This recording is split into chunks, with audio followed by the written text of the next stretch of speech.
Well, good morning, everybody. My name is Rita. I'm here from the Wood County Committee on Aging. I just want to thank you so much for being with us this morning. As I'm sure many of you would agree, this is not something I would have thought we would be doing when we were a year back. We've been embracing a lot of new ways to connect with people, and I believe that it's pushed us forward in so many good ways. I'm really grateful that we've been able to continue this annual series, and it's an honor to host this in partnership with the American Association of University Women and with BGSU professors. So this lecture series was designed by the Foreign Policy Association with the intent to inspire discussion on world issues. So today is the sixth and final lecture in this six-part series, and it will be focused on Brexit and the European Union with speaker Dr. Arpan Yaknik. So with the Brexit transition period coming to an end in 2020, the United Kingdom will formally leave the European Union at the start of 2021. With negotiations between the two entities continuing to stall, what does the future of Europe and the UK look like? Will the UK survive a possible Scottish vote to leave? Who will step up and take command of Europe now that Angela Merkel is out of the spotlight? So thankfully, we have Dr. Yaknik today here with us. Along with his advisor, he has worked in the area of international health and development. He is a TEDx speaker and a published author of peer-reviewed journal articles, book chapters, a book, and the guest editor of a journal special issue. Dr. Yaknik has diverse experience of working in academia, industry, and as an entrepreneur. He has been recognized with several awards for his all-around excellence and outstanding achievements. He also enjoys the distinct honor of serving as a commissioner on the Pennsylvania's Governor's Advisory Commission for Asian and Pacific Islander Affairs. Dr. Yaknik, we are really honored to have you with us during two of our sessions for this lecture series. So thank you again for being here. Absolutely, my pleasure. And it was very interesting this time because I was I think the first speaker in the series, and it started with me and it is ending with me. So I am the end all be all of this. No, but it's good to be back, and I'm very happy and very excited because this one is especially a tricky one. Some of the earlier ones that I have done, they had a component of certainty and us knowing we had an advantage. But here with this particular topic, we are at a disadvantage because although we know certain things that are very certain, unfortunately, none of us have the ability to peek in the future, and we cannot do time travel, unfortunately. So this was very interesting, and while preparing for this and studying for this, it was pretty interesting, enlightening, and so I have two little components majorly into this. One, a little sort of my personal preview concerning this particular topic into the past, and then some of our elaborations and imaginations into the future, and that can be a little more conversational because it shouldn't be just me talking anyway. This is the last one, so it's time to have a little bit of a celebration. We made it through, and the number of blocks on the screens have not gone down, they are just adding, so that's even better.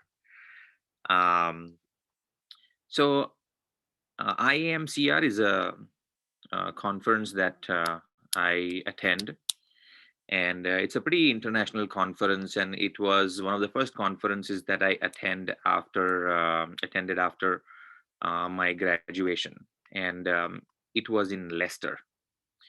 It was hosted by University of Leicester, and it was my first trip to England, and this was the year 2016. So things, as you can imagine, were pretty hot at that point of time. Leicester, especially, there were two things that were, very, very active. One was the fact that they had, after enormous numbers of years or whatever their search, they had found the resting place of one of their kings. And because of that, well, while that was exciting, what was even more exciting for them was the fact that apparently some curse was lifted because the resting place, the bones, were found. And Leicester, which is like the lowest ranking team in the soccer version of NFL football, they suddenly went and won the trophy, which was a big deal for them. So they were riding on a high at that time, Leicester, and this was like happening after some 58 years or something like that. Um, so I spent some time in London. I spent some time in Leicester, and then I visited a very small town in the northern country called Barnsley, which was a coal and mining town. And I give you this background because it sort of comes into this London, completely different environment. The conversations were different. Leicester is one of the first major towns slash cities with a majority minority population. In Leicester, the minority is at a majority. So, which is not the case in London and some of the other cities and places. So there, the conversation was very different. The type of atmosphere that was created, the ambience with minorities, different types of minorities being in majority. And then Barnsley, which was a coal and mining, and there were seven, I think, coal mines, and they were all empty. They were done. There was no mining activity happening over there. Uh, Lots and lots of blue collar workers who had lost their jobs for years and years.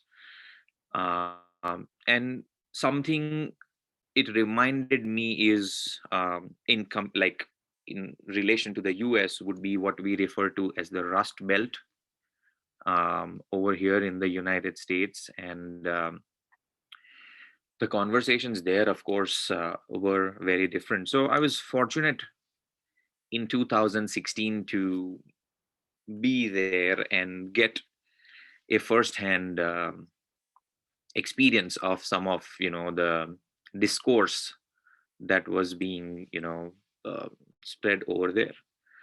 um, this event that has happened, the whole Brexit thing, it is a very weird thing and unsettling in many ways, but I will not say that it was entirely unanticipated.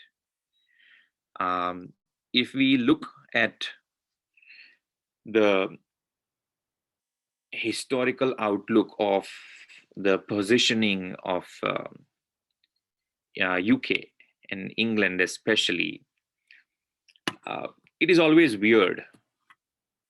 Um, they sort of want to be a part of the EU, but they don't want to adhere to a lot of things. So, and this takes me back to what was said: to be or not to be. England had to make up its mind, and it was playing a very interesting game for all this while. And finally, the game came out.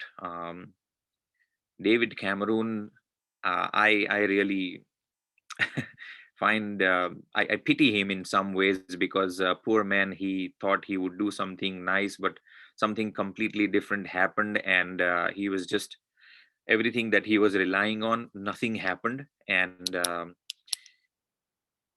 it's like riding on a horse and saying that, oh, I have the reins of the horse, of this stallion in my hand, and suddenly when you get on the horse, then you realize, oh, there are no reins over here. So then you're just on a free ride, and you know what to hold on. What ultimately he had to jump off the horse, and he resigned, and someone else took over, and then someone else took over. Something else that has gone through. So it Europe came to power, colonial policies. The Commonwealth, they had 53 colonies, which is providing a lot of different types of resources and things like that. And this is one of the most important things from a development, a geopolitical perspective. And after the First World War or Second World War, um, Europe was shattered.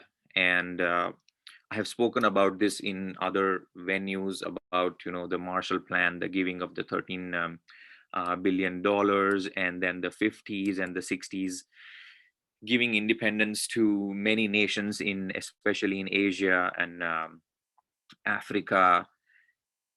But all this, there were two things that were happening within the UK.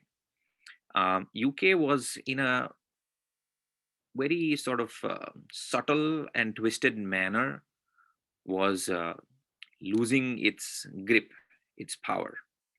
Uh, and at the same time, its history, its colonial history with a lot of these colonies was enabling a shift, a migration shift of a lot of people into England for different types of opportunities and things like that. Um, in the beginning, this was not much of a problem, but later on, this became one of the major elements of controversy. This whole aversion to people from different backgrounds coming and settling in the UK, and like places like Leicester, where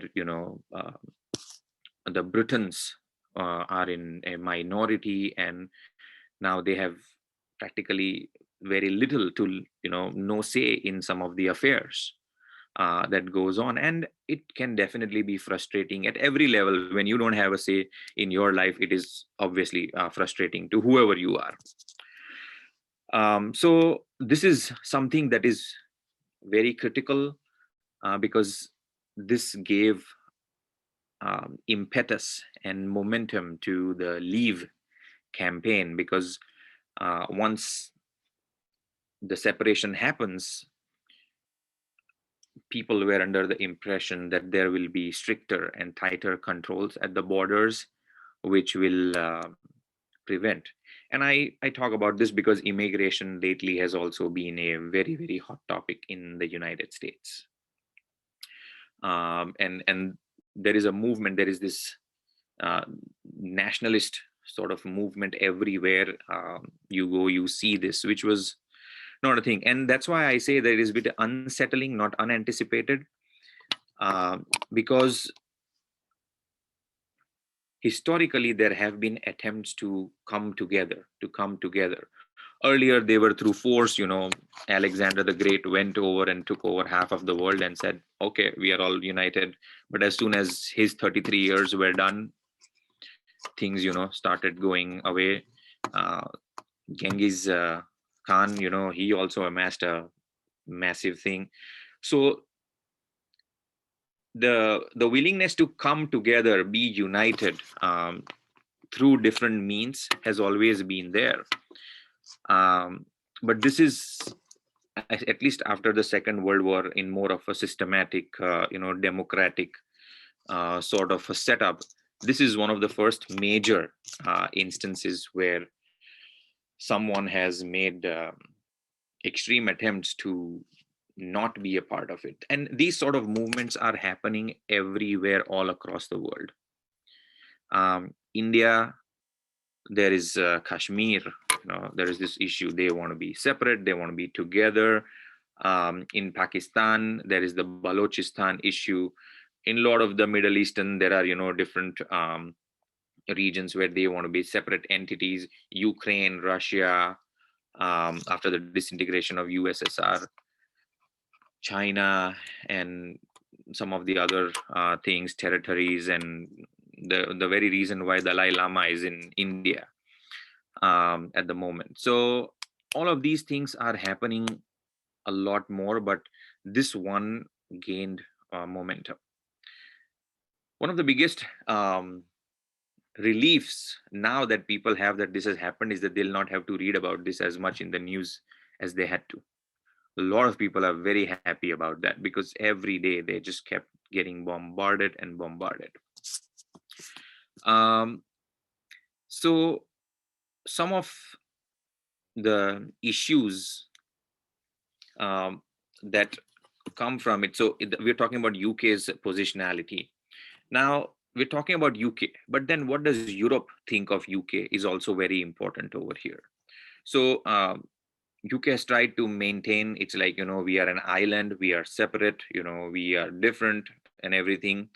And whenever given a chance, Europe has also kept it aside, like, okay, if you think, but more importantly for the European community, UK is a mediator, a mediating variable rather, a mediating variable, an indirect influence of the United States in Europe. And this is another very sort of deep-seated understanding that through UK, United States is exerting its influence in the affairs of Europe. So this is also one of the variables that Europe always keeps in mind, and that's why it also keeps UK at bay to reduce the US influence.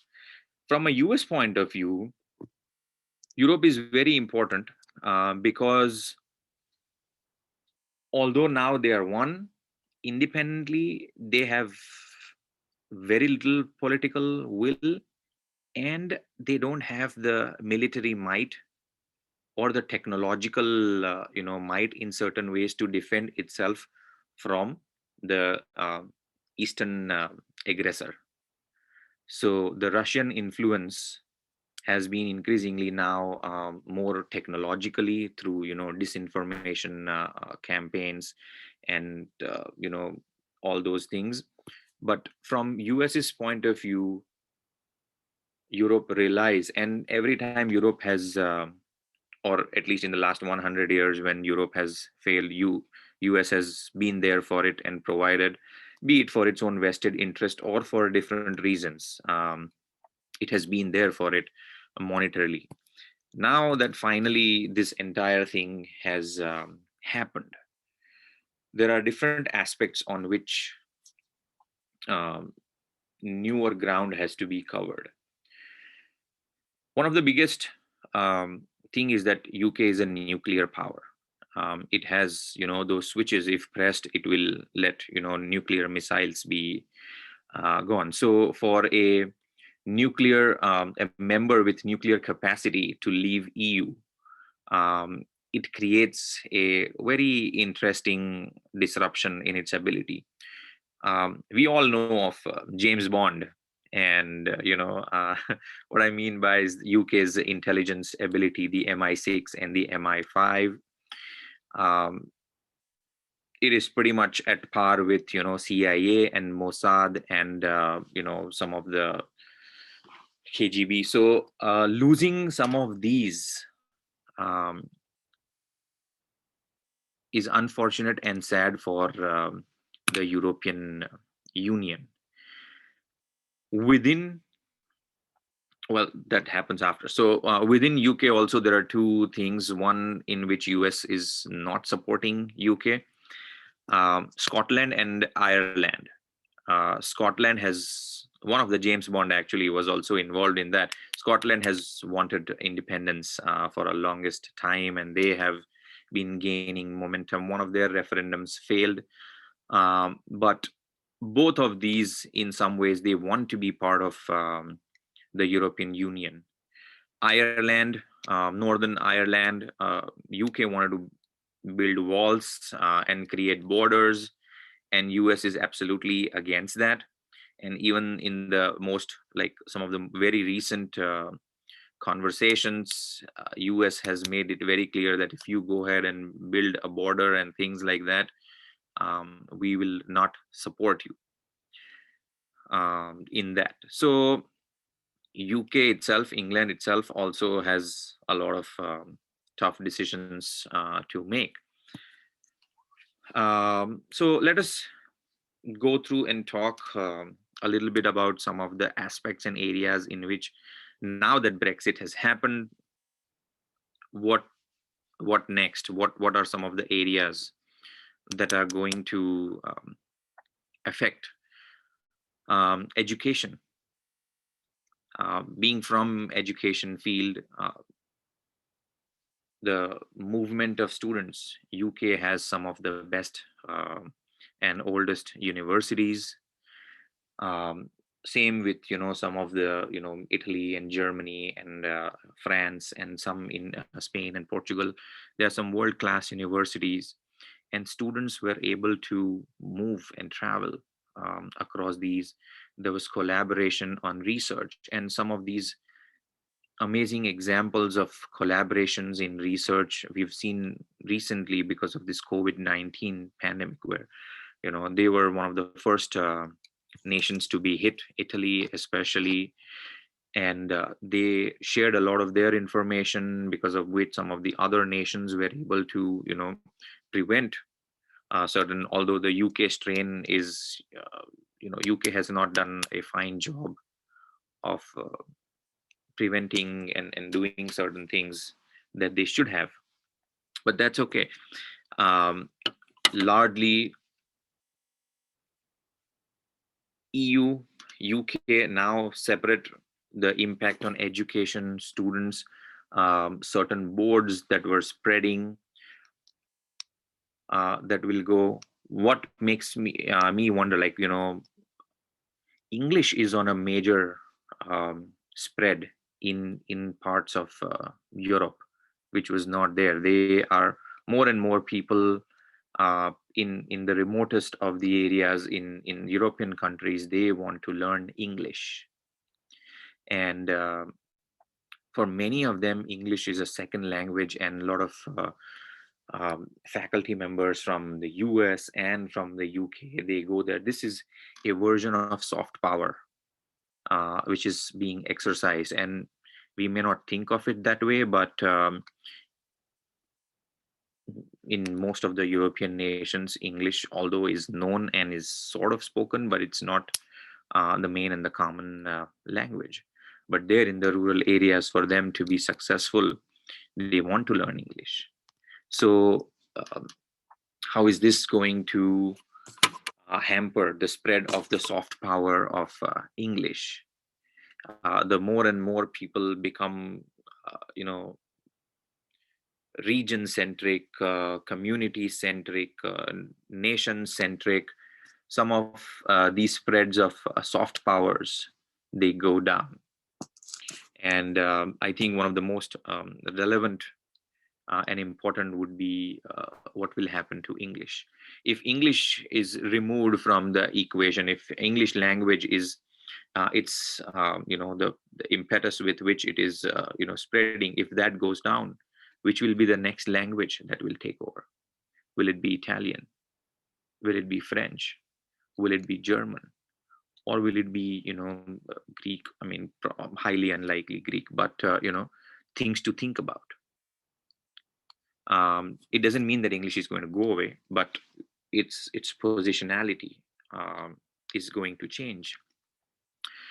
I briefly touched upon health, but a lot of health services, the way the system was created, it's of course very different from that in the United States, but certain collaborations in health, biomedical sciences, some researches, like there is a reserve of every living creature, which is currently in EU. There they keep all the seeds and all the the DNAs and like the basic building blocks, such repositories and things like that. All these resources were previously shared. now with them going down, how is it going to impact some of the biodiversity related initiatives? They are going to change. Um, the justice system, UK, once it has moved out of Brexit, it does not have to adhere to some of the legal systems that were put in place by EU for its members. And in some cases, it was supposed to put the EU laws and abide by them. They superseded the English laws. Now, although they can be there, or they can be there as a part of the trade agreement, they don't have to go by them. So this creates a rupture in justice, especially in dealing with issues such as immigration, taxation, civil suits, um, getting certain criminals, civil and criminal, back to the countries of origin and things like that. All these treaties will have to be sort of reworked and renegotiated. Environment, um, I don't know if any of you have seen the 2-minute speech that Sir David Attenborough gave recently at the United Nations. It was just 2 minutes. But one of the things that he heavily emphasized on is that the only threat that exists for all of us is climate and environment. And there are certain things that are still reversible, and there is a hope. Um,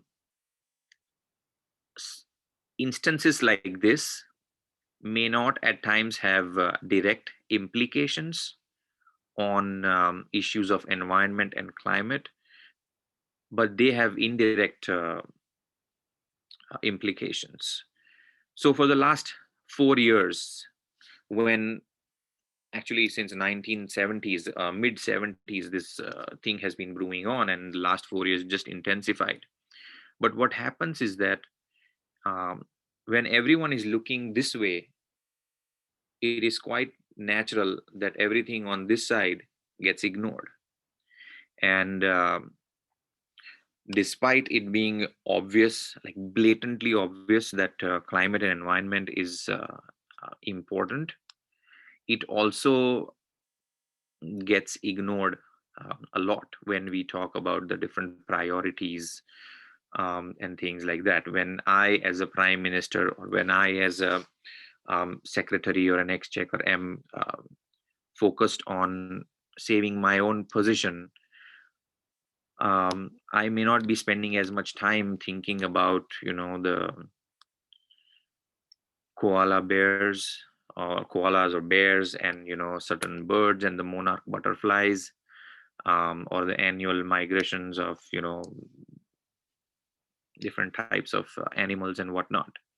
So because of this 4 years of instability, and now continued the uncertainty that will continue for, I think, the next 2 to 3 years regarding this, environment and climate keeps getting sort of a backseat. I'm not saying that it has been completely out of the equation, but it does get less importance. Transportation is the next, free movement of people. um, I was I'm in Buffalo right now, and I was speaking with someone, and they were talking about their travels to Canada. They're like, we would just drive, you know just take the car and drive. And probably many of you might remember that. You just took your car and just started driving, and you didn't even know that you were in Canada. It was easy. Now then, they required you to have like a license, a photo ID, And now a passport is required if you want to cross into the border, and there is a check. Someone will look at you, look at your document, they will ask you questions and things like what are you bringing, and whatnot. So this has been one of between the 28 nations that the Schengen agreement, although UK was not really a part of in those things as well, but it still allowed the movement of people from one place to the other. And one of the most stressful places on this planet, other than a public speaking platform, is the time that you are on an airport and you are in front of an immigration and customs and border protection. It is like, the journey is so nice. Like when I think of my travels, for me, the most recent travel, it took me 16 hours from Mumbai to New York. Out of that 16 hours, 15 hours are amazing. You get to look outside, and sometimes you see some beautiful landscapes and oceans and whatnot and things like that.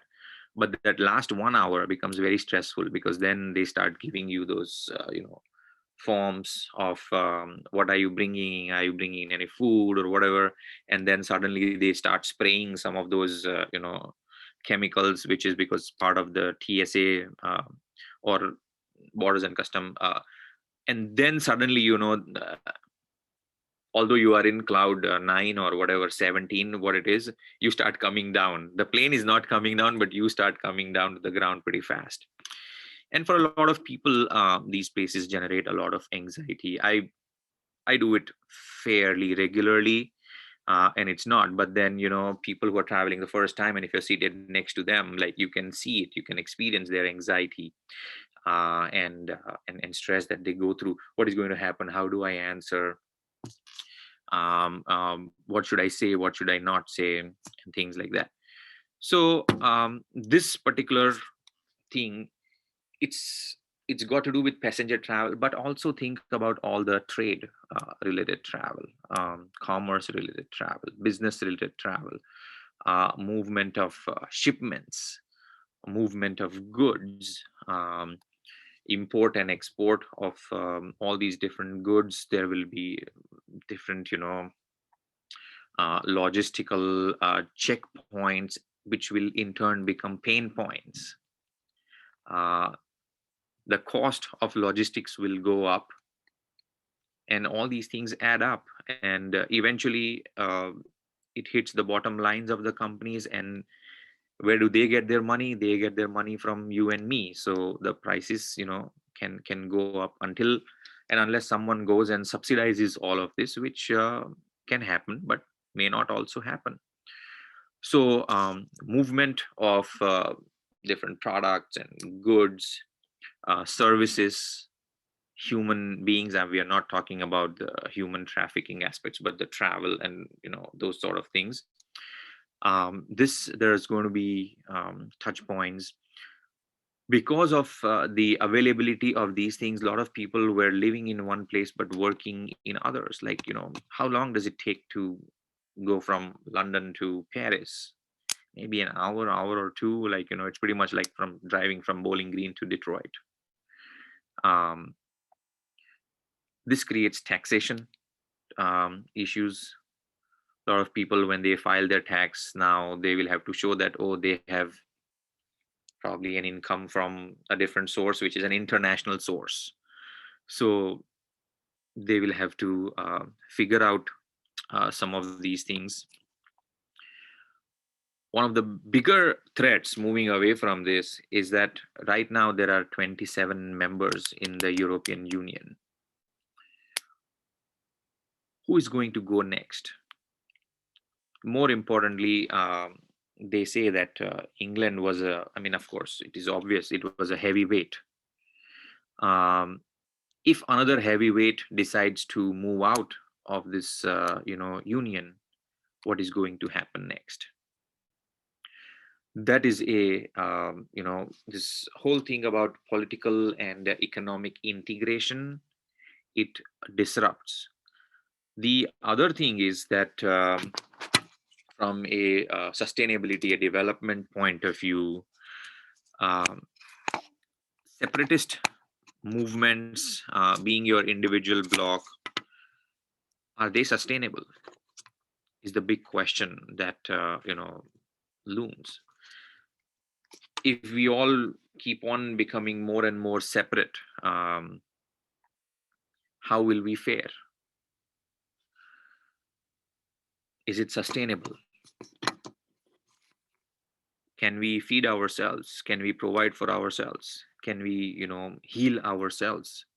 Can we be in a position where we are able to mentally be sane with not having different things?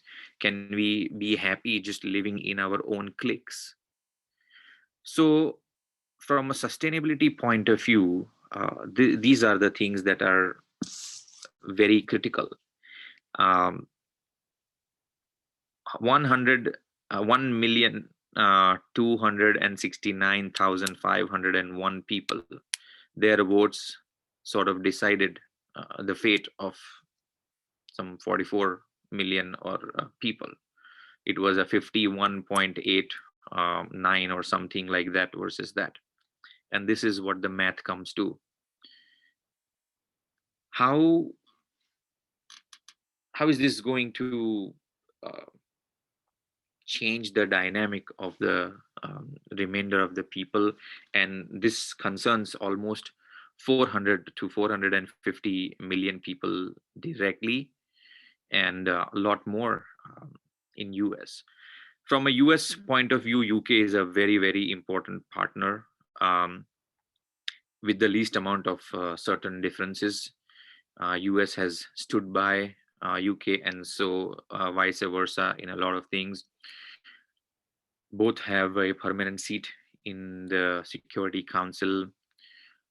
We ourselves in the United States have gone through a period of turmoil. Things are in some ways stabilizing. I say turmoil because certain traditional policies which had been in place were changed, and there could be good, there could be bad, but it can definitely create certain ripples. So from the point of view of the US, it had its influence in the Europe through UK. Now with UK out of the picture, with it losing its voice and its place because of its own accord, who should United States look at for partnering? Germany was coming as a strong victor because of its leader, but that leader is sort of now a little out of spotlight, and we don't know what is going to happen. So for US, where should it focus its energy? Will it be France? Will it be Italy? Will it be Germany? Will it be someone else? While keeping that connect with UK. So all of this, and how I think the biggest front is the technological and the intelligence um, aspect. There is something called GANS, and some scholars are referring to GANs as the only sort of real invention slash discovery of the last decade. And it is very sophisticated. If you It is of course related to all this, it goes beyond artificial intelligence and machine learning and all those things. But it says that if you give it 100 paintings by Picasso, it will create 101 which you or I or anyone will not be able to tell the difference if this was done by Picasso or somebody else. So with some of these technologies now coming in, um, and UK going out of the picture, EU seems a bit compromised uh, strategically. So how do we counter this? What should be US? It has to, of course, create certain allies within the EU system now, and really ensure that some of these things, don't keep coming and don't keep disrupting this. Many major corporations for trade and commerce, while instability is an opportunity, but sustained instability like this, especially during such difficult times, it can be like a make or a break deal for them. Bankings, bankers, London, as soon as you cross that bridge and you enter in the financial district, and you can see the vibrancy of that place. But now lots and lots of people are moving out, practices are moving out, and New York is becoming stronger, of course, but some of the capitals were also shifting towards some other aspects. So with these things, life is going to be different, not for us in a huge way, but people living there. What I find the most uh, weird, or rather funny, is that after the vote happened, people started searching what is EU, and what are the implications of leaving EU. After they had voted, they suddenly started to realize, oh, we should at least know what European Union is, and what will happen if we stay, or what will happen if we leave. um, this this signals that how prevalent, US has gotten a lot of flack for some of this, but this is prevalent everywhere, where people, the adherence to certain facts, to the truth, to civility, has gone away, and we want to be more and more feelings driven, and in the moment kind of driven kind of a people. And that is problematic, because these can be manipulated. And this entire scandal of Cambridge Analytica, and we've seen how they were able to identify and manipulate, and this is just going to keep on increasing. So Brexit, it's done. We are in 2021. It is going to go forward. um, it might not be entirely as bad, and I don't want to think that way, because in some ways, um, European nations, they need to grow up and man up for themselves, and we ourselves are struggling. So for US, like, I think there are talks of having over some like 1.9 trillion of a stimulus to get the economy going. We have got to stop worrying in some ways about these things, and let them be their own entities, because in some ways what they have done is they have taken all the help, all the expertise, and they have not um, really invested in making themselves self-reliant in matters of security and things like that. There have been some, and that's why some of the leaders from France and Germany have been strongly opining and pushing these, that we have to become self-reliant in some of these things. with UK going out of the equation, that might happen. So it's like, the child becomes the man or the woman, whichever, but they have to grow up. So while uncertainty, especially in these times, can look grim, who knows, this might be one of the best things that could have happened. And now, one of the, if you look at the traditional map, Europe, UK is pretty much in the center.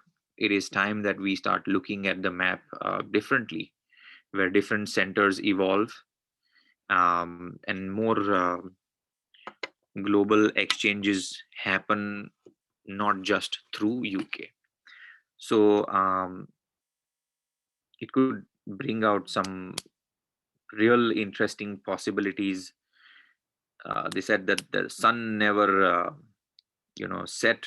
The sun would never set on the British Empire, because it started all the way from New Zealand and whatnot and went all the way to the can. But maybe the sun's job is to rise and its duty is to set. So it can take one time, one decade, or hundreds of years, but eventually it has to happen. And these are also signs of it imploding from within. Um,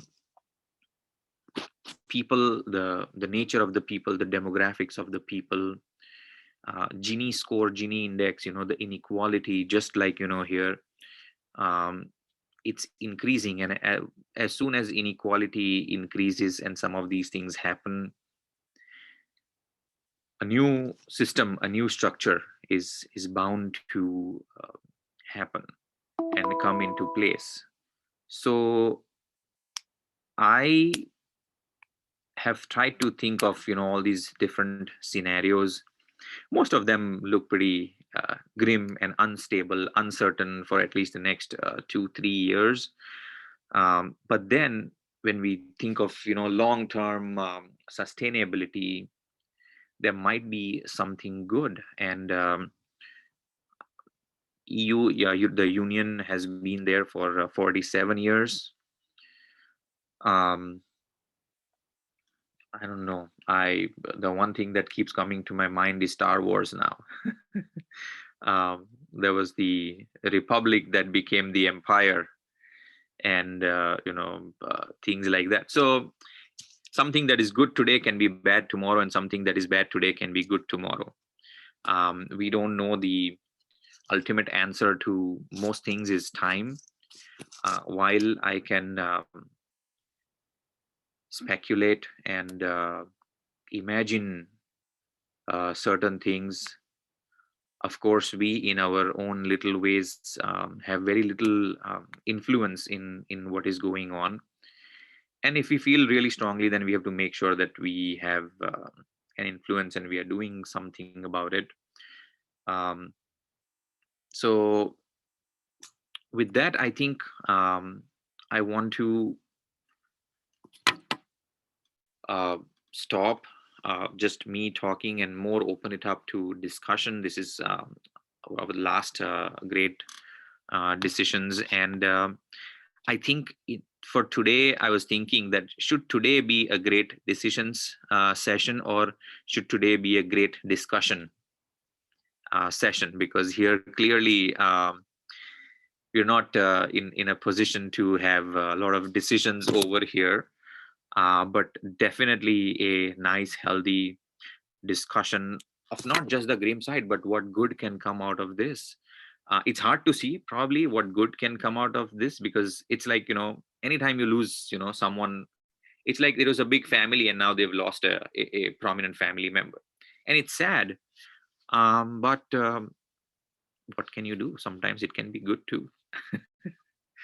um, so let's open it up to a discussion. And again, uh, let's try and make it a discussion. While I may have some answers, I definitely will rely on the shared wisdom of everyone on the screen to generate multiple points of views and fill in some of the gaps that may have been there. So thank you so much for your patience so far, and I'm sure you have lots to say and ask and communicate and talk about for the next remainder of the time that we have.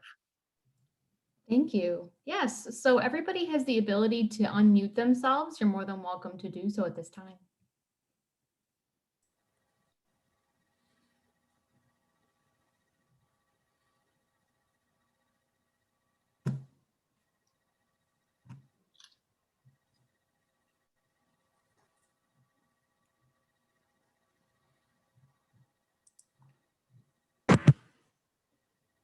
Uh, Hi, Bob. Um, Arpan, one of the observations that we have had is that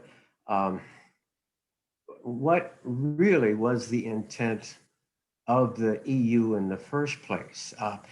Was it to get towards emulating what we've done in the United States and in uniting the European countries into a more unified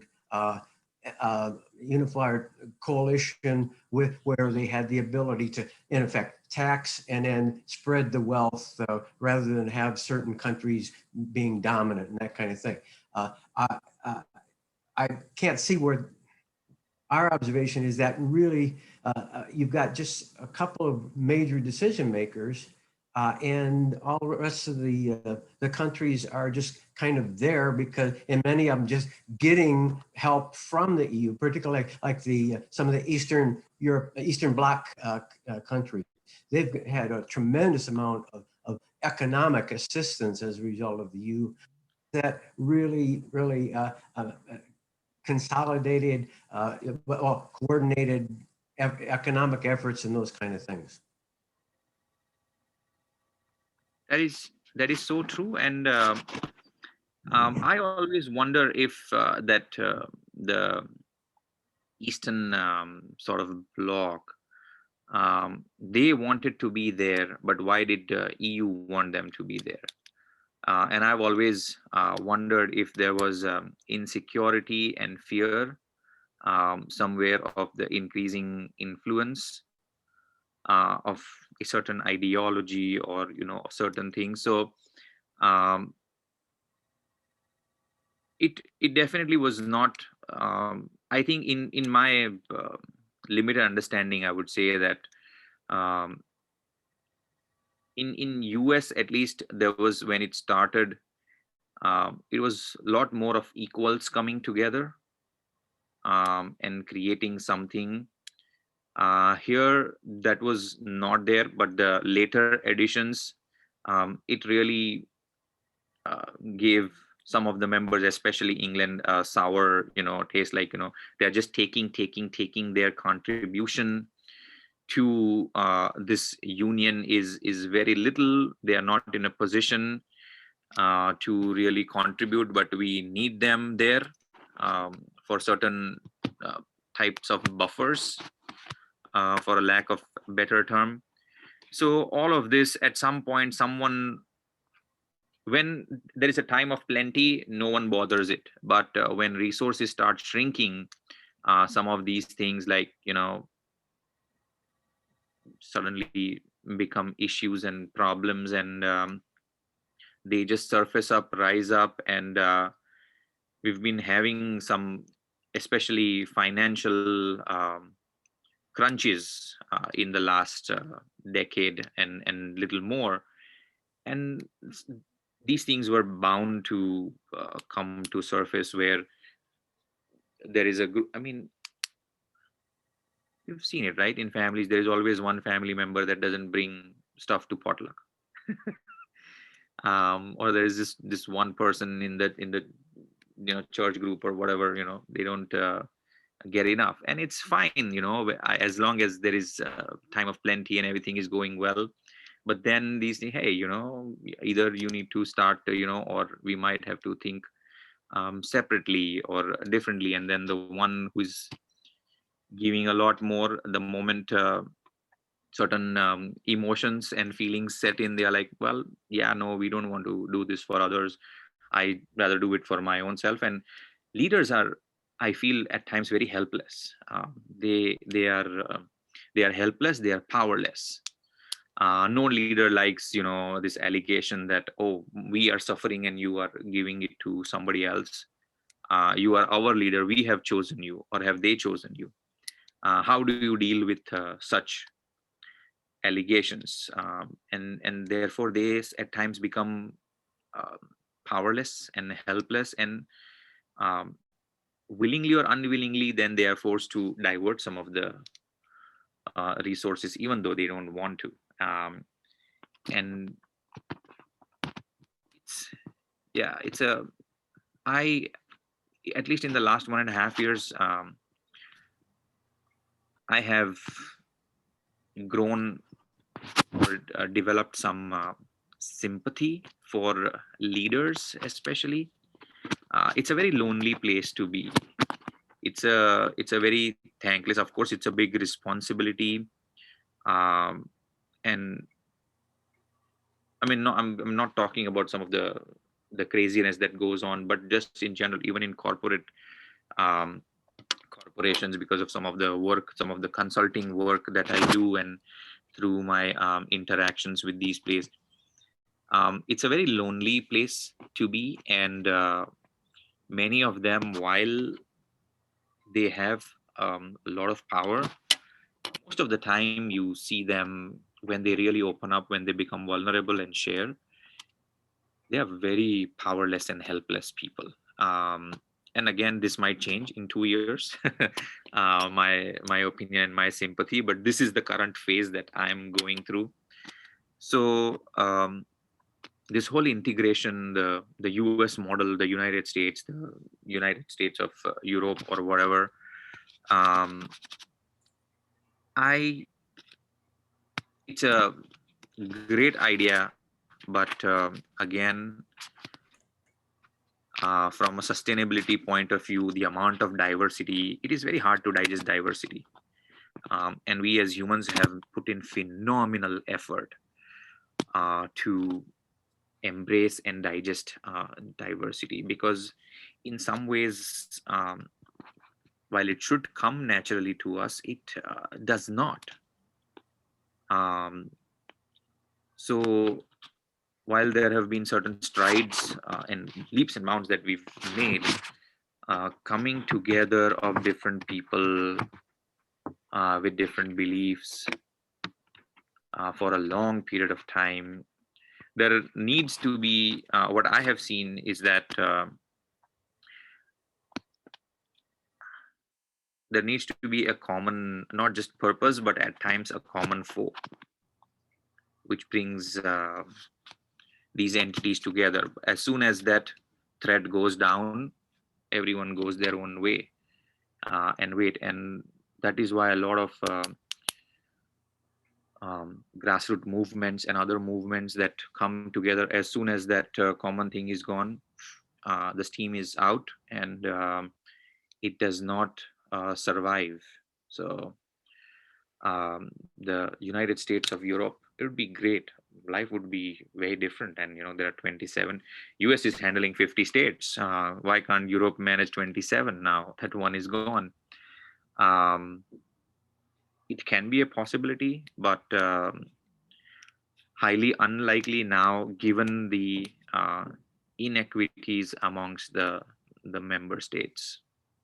So that would be my, not a reply, but just my thoughts on what you said, Bob. Thank you.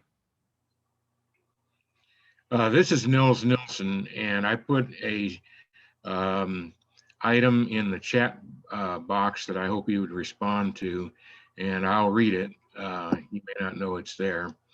If any country was going to leave the EU, it most likely would be England. The English are very republic-minded, dating back to 1215 and the Magna Carta. The English expect their government to be responsive to public grievances. Now they see their money shipped off to somewhere on the continent, and decisions being made by unknown bureaucrats who do not care the least about English populist grievances. In other words, there is no accountability. Ironically, the Scottish populist movement is an anti-populist movement to the English populist movement. Yeah, and this is thank you for this. So this is where I was sort of referring to as what would you do as a leader when your people say, hey, you're not looking at us and all this money, we are working hard, we are contributing to the economy, and all that money, resources, help is being shipped off somewhere else when we are struggling. So I think that is you're very accurate there, that in England, this last one monarchy after the Second World War, things have changed a lot. It was a very different system before, it is very different now. um, People are struggling. There are certain systems in place, but they feel neglected. The Gini score is getting more and more messed up because of there is plutarchy, not plutocracy, plutarchy. You see these people with extreme amounts of wealth, and then you see people who cannot even find meal a day, and their answers, their questions are not being answered. And then when you see that the resources are going somewhere else, like a hungry person is a hungry person, a hungry person in Greece is hungry, and a hungry person in England is hungry. What should the English leader do? um, how do you decide that? And that's why I said, when there is time of plenty, that probably leader can feed both, or create avenues that they feed themselves, but when the affairs of the house are not in order, it is very hard to get you know support from within to do external. um, in December, I did this advanced retreat in Rishikesh, which is on the bank of Ganges in India. It's an extremely mesmerizing place, and it is known as the capital of yoga, um, the yoga capital of the world. And in one of the days over there, um, in that advanced retreat, was dedicated to something called I to we. We all think of I, ourselves, but when are we going to think of we? um, and then the entire day was dedicated to it. And one of the biggest takeaways was that I has to be sorted for we to happen. If I is not sorted, if I is not in place, if things within me, say for example my body, if I am ill, it becomes hard for me to care for others. While I might do it, but my body is going to protest. Similarly, if my financial health is poor, my ability to help others goes down. So that for that shift to happen from I to we really, really need to work on ourselves, our inner self, our health, our mind, our body, our family, our friends, whatever. Once that is in place, we comes naturally. And here, with the English, as you very rightly said, their grievances were increasing, and um, there's just no response. People are just going about doing their things with no care or concern for what is happening at the street level. So you are absolutely right in saying that this was bound to happen. It was most likely being England. Scotland is slightly different in their mentality. um, and my theory or my understanding is that in some ways it has not been exposed to certain high level international politics and plays because of its sort of inclusion with the UK. and they want to, do certain things, which is like, as you said, the anti-populist movement is different and all that. But I have a feeling that if they're also small, and entities that are small, they seek refuge in groups and numbers, and larger, because it is good for them. Plus the Scottish mentality is also slightly um, different, and I think in their referendum, or even in this the voting, most of them, a large majority of them, voted for staying and things like that. So things maybe at their end are good at the moment, but in England's position, it is imploding from within, and we can see the signs. I'll not say the writing is on the walls yet, but there are signs that it is imploding, and the next 3 or 4 years are going to be very critical for the charm. And in many places, I see this, the restore it to its old glory sort of a mentality that is getting more and more prevalent. I don't see that happening for England. It's not what it is. Its composition has changed. Its dynamics have changed. Its demography has changed. It is not just a two-party nation in a way anymore. There are other forces and powers in place. So, but I could be wrong. But thank you for that comment in the chat section and reading it.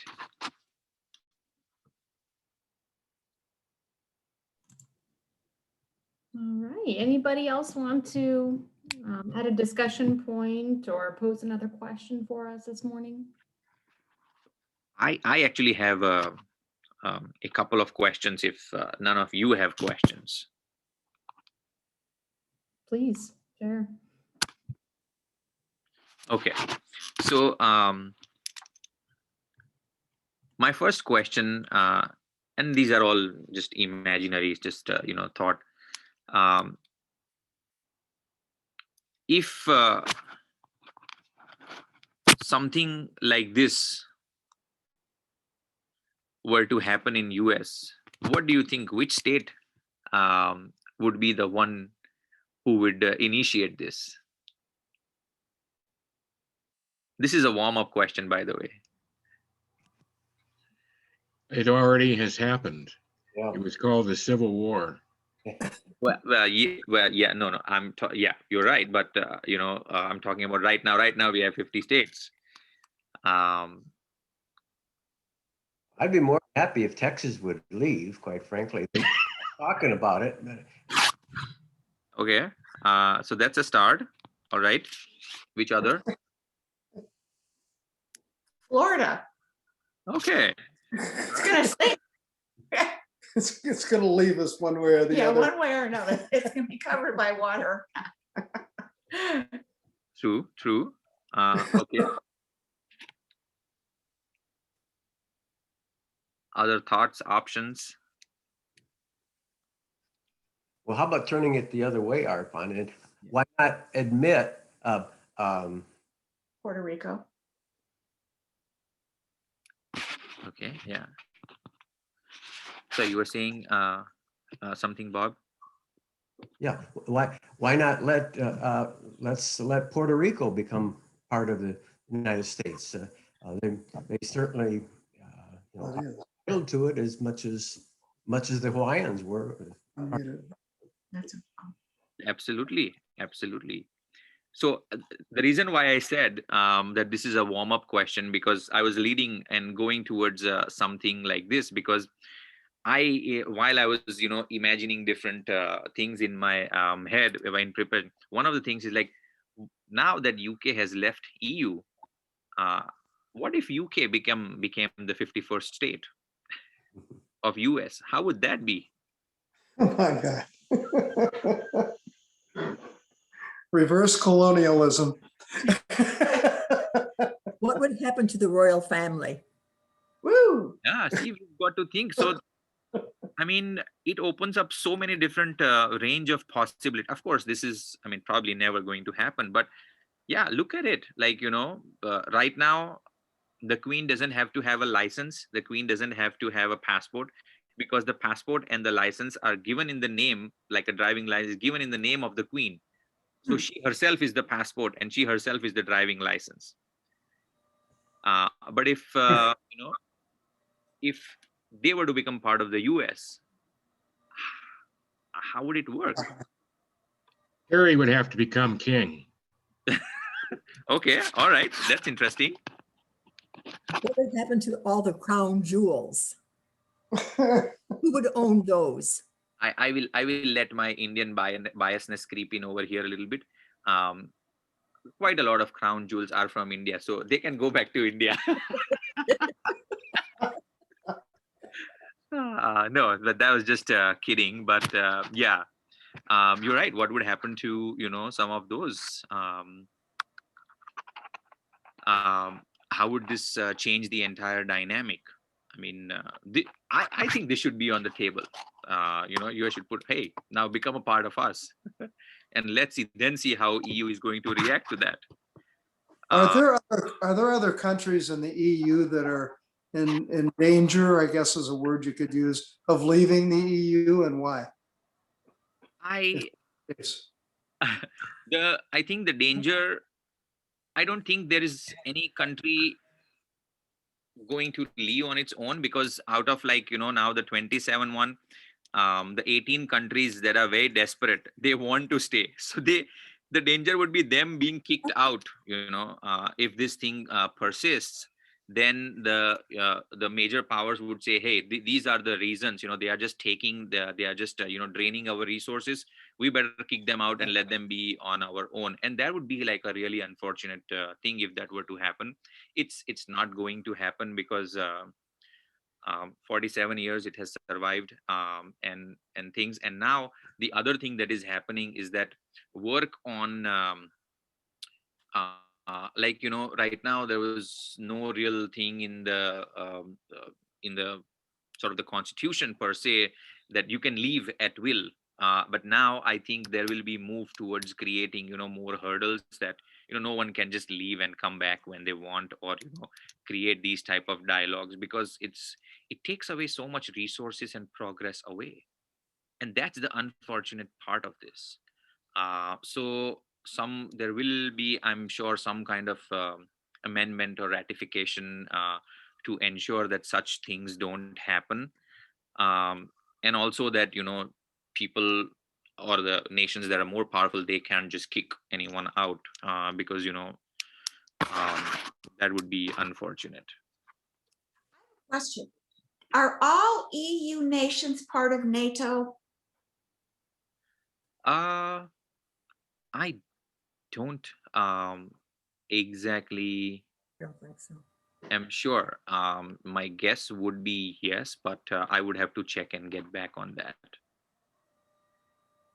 North Atlantic Treaty.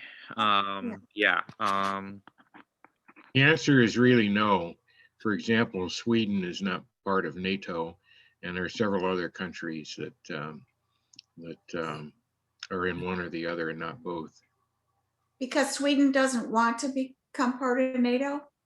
I imagine that's. No, it's a political thing. They're trying to create a grading zone between Russia and England. Right.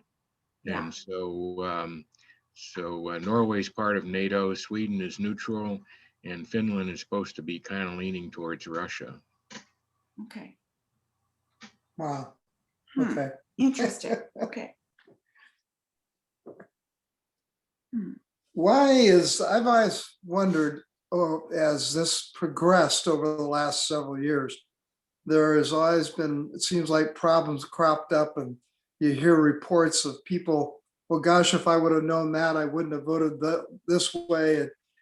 Is there a mechanism for Britain to get back into the European Union from Britain's side? And if so, what would that be, and how long you have to wait? Or is this forever? Is this Are these 1.2 million people's decision 5 years ago or whatever it was? Is that a forever decision?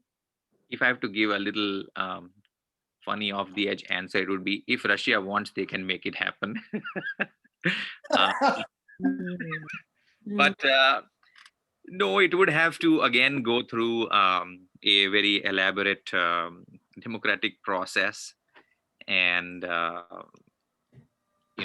again, there would be, from what I was told, is that the time of the referendum was chosen in such a way where, everyone would be on break and on vacation and things like that. It was during summer and whatnot. So, I mean, they never thought that it will go till this thing.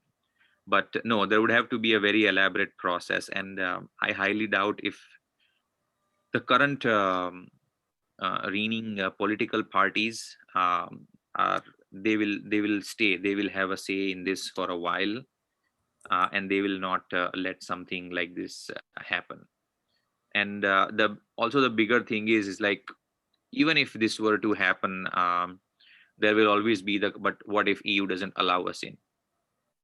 It's not that EU is also now going to be open arms, because with UK in the EU, nations like France and Germany, they were second, in nation. Yeah, UK does have a lot of international influence, but now they have this opportunity and this amazing chance to rise up and take some of those top spots in a lot of places and increase their own influence in the region and outside. So from their point of view, it might not be the best if UK comes in. So it's a dicey, weird, complicated dynamic that's going on. So that point in time had a lot of influence. I'm sorry, say that again. That point in time had a lot of influence on the history of Europe. Yes. We 50 or 100 years down the line, we will look this as I think the term that was used is of a seismic scale. This instance, and so many things completely unanticipated. Yeah. Happened in ways that, it's. I always say that for some crazy things like these to happen, all the 7 stars in the heavens or the hells have to fall in place, and it is unlikely for such things to happen that all the 7 have to align. I mean, I'm just making this up, but they weirdly did, and here we are.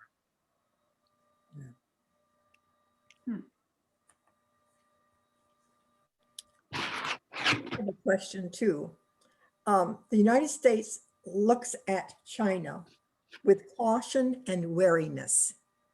What about the EU and also Britain?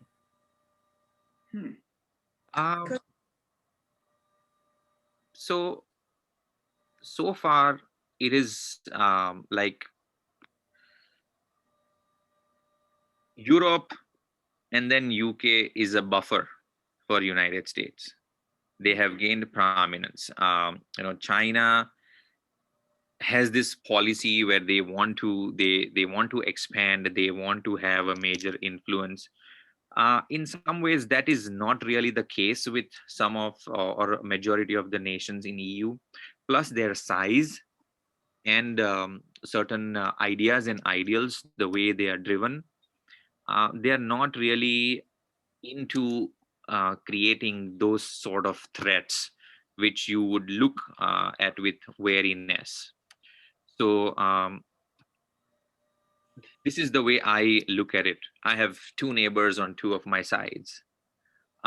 There's one neighbor who is, very happy. He just minds or she just minds her own thing. But then on the other side, is slowly and surely, like putting some bird feeding seeds on my side which is just beyond the boundary, and attracting the birds and creating that little place. Uh, which one I would be wary of, over the time. I think the one on this side. And so these people, they are not, throwing any seeds to attract any birds and things like that. They are older states in certain ways, older, but more advanced and developed in the way we see certain things now. China is also a very old player, but certain ideologically, it is not in sync with the other side, the other dominant powers, whereas these are all ideologically synced, and the people are same. I'm sure half of the European Union in genetic form resides in most of you right now.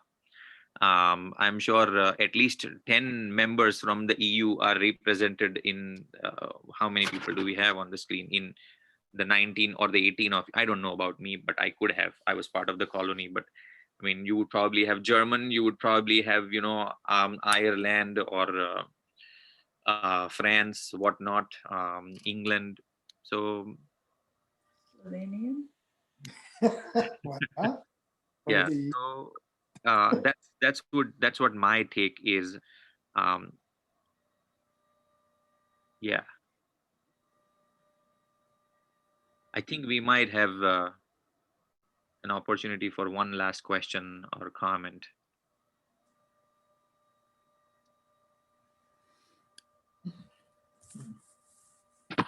All right.